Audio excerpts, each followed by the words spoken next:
Regard cette semaine sur l'AFPA, l'association de formation pour adultes basée à Metz. Soucieux de proposer aux Rombasiens le maximum de possibilités en matière de formation, la ville souhaite faire connaître cet organisme qui, par ses activités de formation ou d'orientation, n'a qu'un seul objectif, l'emploi.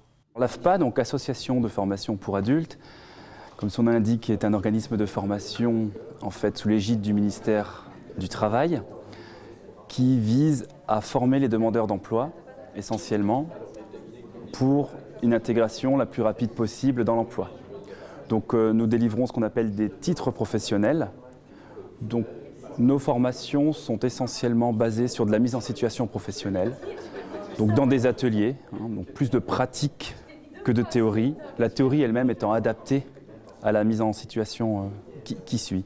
Donc par rapport à ça, vous obtenez à la fin un titre professionnel de niveau 5, équivalent à un CAP ou un BEP d'éducation nationale, de niveau 4, équivalent à un bac pro, niveau 3, équivalent à un bac plus 2. S'il existe différents centres de formation en France et en Lorraine, celui de Metz est axé sur le bâtiment. Donc maçon, coffreur-bancheur, carreleur, jusqu'au conducteur de travaux, donc la filière assez complète. Un pôle particulier qu'on appelle nous le génie climatique, un pôle dont on a beaucoup parlé ce matin en fait, les formations liées au chauffage et les formations de fricoristes, le chaud et le froid étant assez proches en termes de formation, et des formations industrielles classiques telles l'usinage, la maintenance industrielle ou le soudage. Afin de faire connaître les différentes formations et surtout de faire connaître les formations fortement demandées par le marché de l'emploi, l'AFPA organise les jeudis métiers. Une fois par mois, les formateurs, professionnels et chefs d'entreprise se réunissent pour faire découvrir une profession. On fait un zoom, un focus sur un secteur d'activité précis qui recrute fortement. Donc ce matin, c'était l'agent de maintenance en chauffage, donc le dépanneur chaudière, et le métier de gazier ou de plombier chauffagiste, plus couramment connu.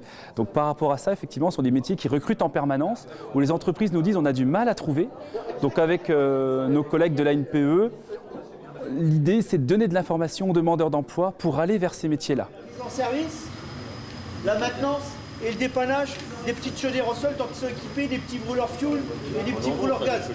Donc ça, c'est ce que vous allez retrouver chez le particulier. Vous pouvez retrouver ça, ce type de matériel chez vous à la maison. La particularité de l'AFPA est donc de proposer leur formation aux besoins de l'entreprise, une sorte de formation à la carte. Et selon la formule choisie par le stagiaire, ce dernier sort de l'AFPA avec un métier dans la poche et une embauche assurée dans 80% des cas.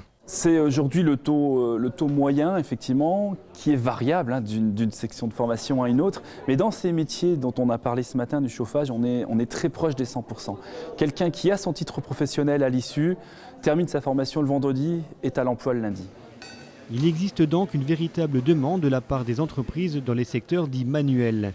Les titres délivrés par l'AFPA sont reconnus au niveau européen, ce qui laisse bien sûr des perspectives intéressantes, surtout dans notre secteur géographique, avec l'Allemagne ou le Luxembourg. Ce sont des métiers qui n'ont pas toujours bonne cote auprès du public, mais qui en fait sont des métiers qui sont en forte demande de main-d'œuvre. Et c'est là l'essentiel de notre métier. Vous souhaitez connaître les différentes formations proposées par l'AFPA, contactez le centre de Metz ou directement le Carrefour Emploi de la ville de Rombas. Son personnel mais également les élus rombasiens mettent tout en œuvre pour répondre à vos demandes. Ils mettront également en place une navette pour ceux et celles qui souhaitent participer au prochain Jeudi Emploi. Il aura lieu le 30 octobre avec cette fois les métiers de l'usinage.